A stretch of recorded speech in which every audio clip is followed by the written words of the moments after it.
പരിശുദ്ധ പരമദ്വീപികാരുണ്യത്തിന് നേരവും ആരാധനയും സ്തുതിയും പോഴ്ചയുണ്ടായിരിക്കട്ടെ. പരിശുദ്ധ പരമദ്വീപികാരുണ്യത്തിന് നേരവും ആരാധനയും സ്തുതിയും പോഴ്ചയുണ്ടായിരിക്കട്ടെ. പരിശുദ്ധ പരമദ്വീപികാരുണ്യത്തിന് നേരവും ആരാധനയും സ്തുതിയും പോഴ്ചയുണ്ടായിരിക്കട്ടെ. ഈ ദ്വീപികാരുണ്യ ആരാധനയിൽ നമ്മുടെ ജീവിതത്തെ പൂർണ്ണമായി നമ്മൾ സമർപ്പിക്കുന്നു. നമ്മുടെ വ്യക്തിപരമായ നിയോഗങ്ങൾക്കൊപ്പം തന്നെ മറ്റുള്ളവരുടെ പ്രത്യേകമായ നിയോഗങ്ങളെ കൂടി നമ്മൾ ചേർത്ത് വെച്ച് പ്രാർത്ഥിക്കുന്നു. പ്രത്യേകിച്ച് ഇന്നേ ദിവസം നമ്മുടെ ജീവിതത്തിൽ ആവശ്യമായിരിക്കുന്ന, പ്രത്യേകിച്ച് ഈ നിമിഷം നമ്മുടെ ജീവിതത്തിൽ പ്രത്യേകമായിട്ട് ആവശ്യമായിരിക്കുന്ന എല്ലാ നിയോഗങ്ങളെയും ഈ ദ്വീപികാരുണ്യ ആരാധനയിൽ പ്രത്യേകമായി സമർപ്പിച്ച് പ്രാർത്ഥിക്കുന്നു. തമ്പുരാൻ്റെ വലിയ കൃപാകടാക്ഷം നമ്മുടെ മേലുണ്ടാവട്ടെ. അവിടത്തേക്ക് പൂർണ്ണമായ നമ്മെ തന്നെ സമർപ്പിച്ചുകൊണ്ട് സങ്കീർത്തനം 115:3 ഇന്ന് നമുക്ക് ധ്യാനിക്കാം. നമ്മുടെ ദൈവം സ്വർഗത്തിലാകുന്നു, തനിക്ക് ഇഷ്ടമുള്ളതൊക്കെയും അവൻ ചെയ്യുന്നു. ഇത് ദൈവത്തിൻ്റെ പരിപൂർണമായ അധികാരത്തെയാണ് സൂചിപ്പിക്കുക ഈ വചനം. സങ്കീർത്തകൻ പറയുകയാണ്, നമ്മുടെ ദൈവം സ്വർഗത്തിലാകുന്നു, തനിക്ക് ഇഷ്ടമുള്ളതൊക്കെയും അവൻ ചെയ്യുന്നു. തനിക്ക് ഇഷ്ടമുള്ളതൊക്കെയും അവൻ ചെയ്യുന്നു എന്ന് പറയുമ്പോൾ അവൻ്റെ പരമാധികാരത്തെ, ലോകം മുഴുവനെയും സൃഷ്ടിക്കുകയും പരിപാലിക്കുകയും നയിക്കുകയും ചെയ്യുന്ന ദൈവത്തിൻ്റെ പരമാധികാരത്തെ സങ്കീർത്തകൻ ഏറ്റുപറഞ്ഞ് പ്രാർത്ഥിക്കുകയാണ്. അതായത് നമ്മളൊക്കെ ആത്മീയ പിതാക്കന്മാരെപ്പോഴും പറയാറുണ്ടല്ലോ, പൂർണ്ണമായി ദൈവത്തിന് തന്നെ നമ്മെ തന്നെ സമർപ്പിക്കണമെന്ന് പറയുന്നുണ്ട്.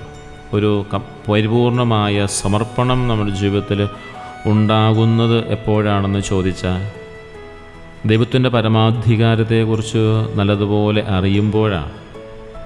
ഇല്ലായെങ്കിൽ നമ്മുടെ കഴിവുകളും നമ്മുടെ അറിവുകളും നമ്മുടെ ബലവും നമ്മുടെ സമ്പത്തുമെല്ലാം അതെല്ലാം കണ്ടിട്ട് നമ്മൾ ഒരു പരിധിവരെ അഹങ്കരിക്കുന്നതിന് കാരണമായി തീരും.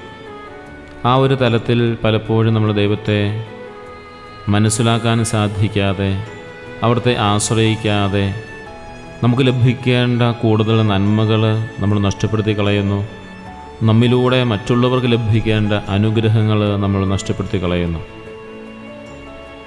ആയതുകൊണ്ടാവാം സങ്കീർത്തകൻ 115:3 എപ്പോഴും പറയുന്നത്, നമ്മുടെ ദൈവം സ്വർഗത്തിലാകുന്നു, തനിക്ക് ഇഷ്ടമുള്ളതെല്ലാം അവൻ ചെയ്യുന്നു എന്ന് പറയുന്നത്. അതുപോലെ ഈ ഒരു വചനത്തിൻ്റെ വലിയൊരു മനോഹരമായൊരു ഒളിഞ്ഞിരിക്കുന്ന മനോഹരമായ ഒരു കാര്യം കൂടിയുണ്ട്. തനിക്ക് ഇഷ്ടമുള്ളതെല്ലാം അവൻ ചെയ്യുമെന്ന് പറയുമ്പോൾ, ദൈവത്തിൻ്റെ ഏറ്റവും നല്ല ഇഷ്ടമുള്ള മക്കളായി നമ്മൾ തീർന്നാൽ നമുക്ക് ആവശ്യമുള്ളതെല്ലാം തമ്പുരാൻ നമ്മുടെ അനുദിന ജീവിതത്തിൽ നൽകുമെന്നതും ഇതിൽ ഒളിഞ്ഞിരിക്കുന്ന വലിയൊരു മനോഹരമായ സന്തോഷകരമായ രഹസ്യമാണ്. ഈ നിമിഷം നമുക്കൊന്ന് ആലോചിച്ച് നോക്കാം. ഈ ദീപികാരൻ്റെ മുമ്പിലായിരിക്കുമ്പോൾ ദൈവത്തിൻ്റെ പരമാധികാരത്തെ നമുക്ക് അംഗീകരിക്കാൻ സാധിക്കുന്നുണ്ടോ? അവിടുന്ന് ലോകത്തെ സൃഷ്ടിക്കുകയും പരിപാലിക്കുകയും നയിക്കുകയും ചെയ്യുന്നത് നമുക്ക് അംഗീകരിക്കാൻ സാധിക്കുന്നുണ്ടോ? നമ്മൾ ചുറ്റുവട്ടം കാണുന്ന ഓരോ കാര്യങ്ങളും, ഒരു ചെറിയ പുഷ്പം പോലും അതിൻ്റെ സൗന്ദര്യവും അതിൻ്റെ മനോഹാരിതയും അതിൽ വരുന്ന സൗരഭ്യവുമൊക്കെ നമുക്ക് ആസ്വദിക്കാൻ സാധിക്കുമ്പോഴും അതിൻ്റെ നിമിഷങ്ങൾ, അതിൻ്റെ ലൈഫെന്ന് പറയുന്നത് വളരെ ക്ഷണികമാണ് എന്ന് നമുക്കറിയാം. പക്ഷേ ആ ക്ഷണികമായ പുഷ്പത്തെ പോലും എത്രയോ മനോഹരമായി തമ്പുരാൻ അണിയിച്ച് ഒരുക്കിയിട്ടുണ്ട് എന്നുള്ളതാണ്. അങ്ങനെയെങ്കിൽ സൃഷ്ടിയുടെ മകുടമായി സൃഷ്ടിച്ച മനുഷ്യനെ ദൈവം എത്രയോ അധികമായി സ്നേഹിക്കുകയും ഇഷ്ടപ്പെടുകയും അവൻ ആവശ്യമുള്ളതെല്ലാം നൽകുകയും ചെയ്യാൻ അവിടുന്ന് സന്നദ്ധനാണ്. അതിനെക്കുറിച്ചൊക്കെ നല്ലതുപോലെ അറിവും ജ്ഞാനവുമുള്ള സങ്കീർത്തകനാണ് പറയുന്നത്, എൻ്റെ ദൈവം, നമ്മുടെ ദൈവം സ്വർഗത്തിലാണ് ഇരിക്കുന്നത്, അവൻ ഇഷ്ടമുള്ളതെല്ലാം ചെയ്യുന്നുവെന്ന് പറയും. ഒരു മനുഷ്യനെ സൃഷ്ടിയുടെ മകുടമാക്കി സൃഷ്ടിക്കണമെങ്കിൽ ആ ദൈവത്തിന് മനുഷ്യനോട് ഇഷ്ടമുണ്ടായിട്ടാണ്. അവന് സകലതിനും അവകാശവും സ്വാതന്ത്ര്യം നൽകിയത് അവനെ ഏറ്റവും കൂടുതലായി സ്നേഹിച്ചതുകൊണ്ടും ഇഷ്ടപ്പെട്ടതുകൊണ്ടുമാണ്. ദൈവം മനുഷ്യനെ സൃഷ്ടിച്ചതിന് ശേഷം പറയുന്ന കാര്യം ഇതാണല്ലോ, ഈ ഭൂമിയെ നീ കീഴടക്കി, ഈ ഭൂമിയിൽ നീ വർദ്ധിച്ചു പെരുകി ജീവിക്കണമെന്ന് തന്നെയാണ്. അത്രമാത്രം ആഴമായ സ്നേഹം മനുഷ്യനോട് ദൈവം കാണിച്ചിട്ടുണ്ട്. ആ ദൈവത്തിൻ്റെ പരമാധികാരത്തെ ആദിമാതാപിതാക്കൾ മുതൽ ഇന്ന് ഈ നിമിഷം വരെയുള്ള തലമുറ വരെ ഈ പരമാധികാരത്തെ എപ്പോഴൊക്കെ തള്ളിപ്പറയുന്നുവോ ആ നിമിഷങ്ങളിലെല്ലാം അവിടെ തിന്മയുടെ സ്വാധീനം ശക്തമായി ഉണ്ടാവുകയാണ്. അവിടെയാണ് പറുദീസ അടയ്ക്കപ്പെട്ടതും.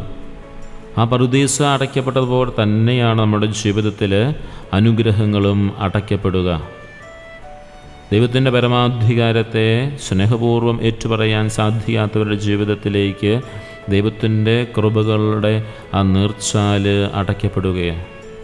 പറുദീസായിരുന്നു പുറത്താക്കപ്പെട്ട ആദത്തോടും ഹവ്വായോടും ആദിമാതാപിതാക്കളോട് പറയുന്നത് നെറ്റിയിലെ വിയർപ്പ് കൊണ്ട് ജീവിക്കാനായിട്ടാണ്. ദൈവത്തിൻ്റെ പരമാധികാരത്തെ സ്നേഹപൂർവ്വം നമുക്ക് അംഗീകരിക്കാൻ സാധിക്കാതെ വരുമ്പോൾ നമ്മുടെ കഷ്ടപ്പാടുകൾക്ക്, നമ്മുടെ അധ്വാനങ്ങൾക്ക്, നമ്മുടെ പ്രയത്നങ്ങൾക്ക് പലപ്പോഴും ഫലമില്ലാതായി പോകുന്നത് കാണാനായി സാധിക്കും. ഇത് തിരിച്ചുവരവിൻ്റെ സമയമാണ്. ഈ ദിവ്യകാരുണ്യ ആരാധനയിലായിരിക്കുമ്പോൾ നമുക്കൊന്ന് തിരിഞ്ഞു നോക്കേണ്ടതായിട്ടുണ്ട്. നാളിതുവരെയുള്ള നമ്മുടെ ജീവിതത്തിൽ എൻ്റെ ജീവിതം ഈശോയുടെ പരമാധികാരത്തെ, ദൈവത്തിൻ്റെ പരമാധികാരത്തെ പൂർണ്ണമായി ഏറ്റുപറയുന്ന രീതിയിലുള്ള ജീവിതമായിരുന്നോ, സംസാരമായിരുന്നോ, പ്രവൃത്തികളായിരുന്നോ എൻ്റെ ജീവിതത്തിലുണ്ടായത്? അതോ എനിക്ക് ആവശ്യമുള്ളപ്പോൾ മാത്രം എടുത്തണിയാൻ സാധിക്കുന്ന ഒരു കാര്യമായി ദൈവത്തെ ഞാൻ കാണുകയും എൻ്റെ വിശ്വാസത്തെ ഞാൻ കാണുകയും അങ്ങനെ എൻ്റെ ജീവിതത്തെ ഞാൻ മുന്നോട്ട് കൊണ്ടുപോവുകയും ചെയ്യുന്ന വ്യക്തിയാണ്.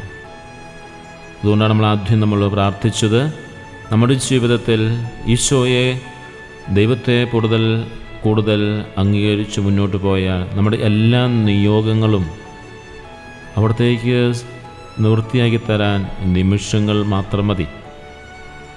നമ്മുടെ അധ്വാനങ്ങളുടെ ഫലം ദൈവത്തിൻ്റെ കരങ്ങളിലാണ് ഇരിക്കുക. ശാസ്ത്രം എത്ര വളർന്നാലും ദൈവത്തിൻ്റെ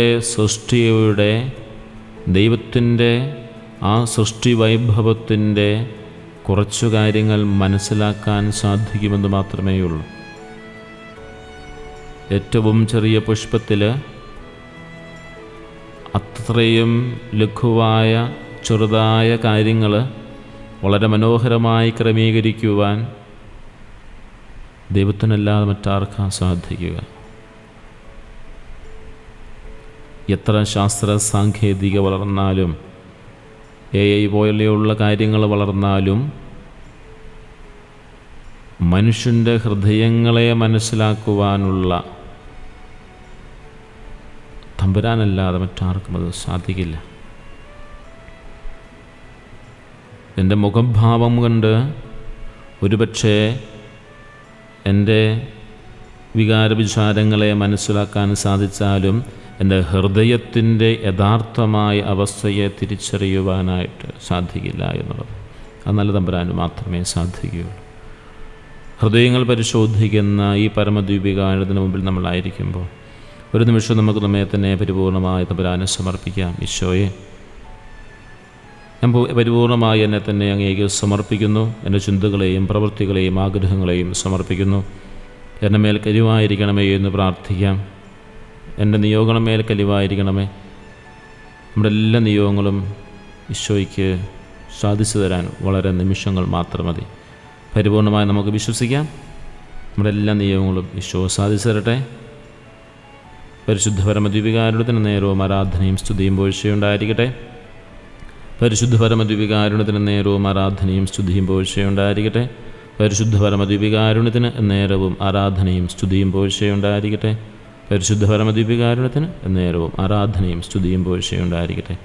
നമ്മുടെ കർത്താവിശ്വം സിംഹാടകബയും പിതാവായ ദൈവത്തിൻ്റെ സ്നേഹവും പരിശുദ്ധാത്മാവിൻ്റെ സഹവാസവും പരിശുദ്ധ അമ്മയുടെ പ്രത്യേകമായ ഇടപെടലും നമ്മുടെ എല്ലാവരുടെയും ജീവിതത്തിലുണ്ടാവട്ടെ, ഇപ്പോഴും എപ്പോഴും എന്നേക്കും. ആമേൻ.